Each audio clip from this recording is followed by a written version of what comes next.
Hello Year 7 and welcome to your final week of home learning.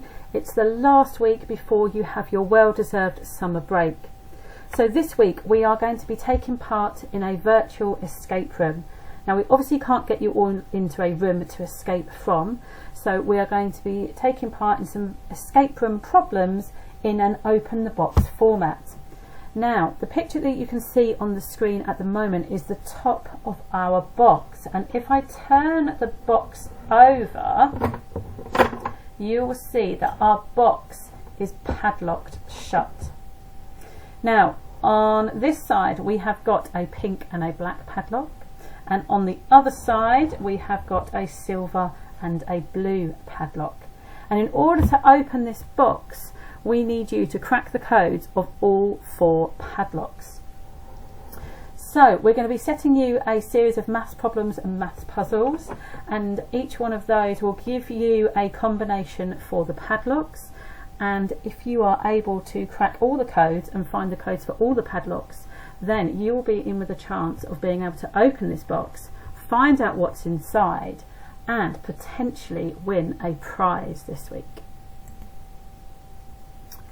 So I'm going to talk you through the puzzles that you need to complete, but what you'll need to do after watching this video is log back into Go for Schools and actually work through the PowerPoint with all of the puzzles on. It's up to you if you print them off and do them on the printed sheets, or if you just want to use a pen and paper and work from the PowerPoint. It's totally up to you how you do it, but at the end when you've finished you'll have a series of codes that will hopefully unlock those padlocks.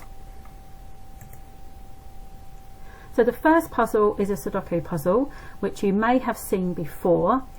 You've got a series of squares and rows and columns, and each row, column and square must only have the digits 1 to 9 appear in them once. So this 3x3 square here, for example, can only have the digits 1 to 9 appear in it once. Each row must only have them appear once, and each column must only have them appear once. Once you've completed this puzzle, then you will see that there's 3 squares that are circled in red, and that is going to be your code for the pink padlock when you arrange them in descending order. Your second puzzle is called the Pigpen cipher code.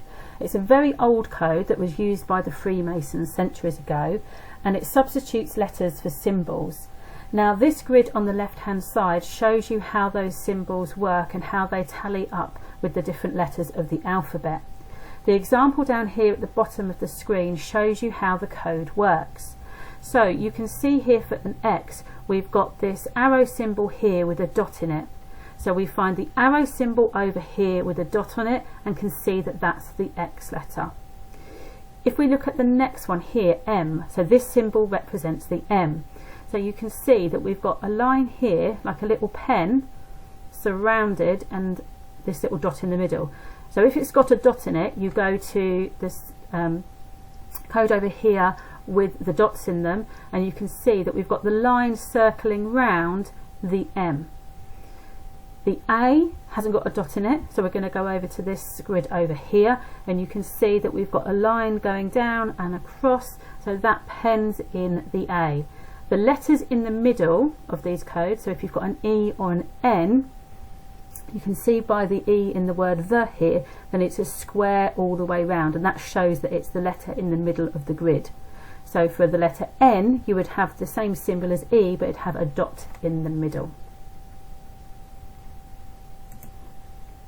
So once you've worked out how the Pigpen cipher system works, you need to crack the code on this slide here at the top. So you look at each of these symbols and work out which letter they represent. Now you can use the grid down here, and some of you may be able to use the grid and be really interested in trying to work out what the code is and how it works. But if you're thinking, that all looks a little bit confusing, I need a little bit of extra help, then on the next slide I've made a grid to show you what each of the symbols mean. So each of the symbols is shown here with the letter underneath. So if you can't work out how the cipher works, then you can use the grid on this slide here to help decipher the message on the previous slide. Your third puzzle looks at coordinates. So there's a list of coordinates on the right hand side at the bottom of this slide, and you're going to use those coordinates to find which letter on the grid they represent. Once you've found all the letters, they'll all be scrambled up, but you should be able to arrange all the letters to form 3 different numbers. Once you've found those 3 different numbers using all the letters that you've got from your coordinates, you need to multiply those numbers together, which will find you the code for the blue padlock. The last puzzle for the silver padlock is to find your way through the maze. Now you'll see the maze is filled with a variety of letters, and if you follow a route through the maze, for example, you will find a question along the way. So if I went into the maze where the arrow is, and if I, for example, went up and then to the right, I would spell the word what gap is, and then I'm at a dead end. So I know it's not that way. Now if you find the right way through the maze, you will get a whole question that you should be able to answer. When you get your answer and you come out at the top of the maze where the arrow is, and you're going to take your answer, you're going to multiply it by the number of floors in B block, and then you're going to multiply it by the year of the number of your year group from September. So once you've cracked all 4 puzzles, you will have 4 3-digit codes, one for each of the different coloured padlocks. Now you can collate all your answers onto the answer sheet that is loaded on Go for Schools. It's a Word document, so you should be able to open that up, and you can either edit it online and then email it to your teacher, or you can print it off, fill it in with a pen or pencil and take a photo of it and send it to your teacher. Or if you don't have access to a printer or can't fill it in online, then you can just write out the 3-digit codes for each of the padlocks, labelling clearly which one is which, and email that to your teacher. All the correct entries will then have a chance of winning what is inside the box.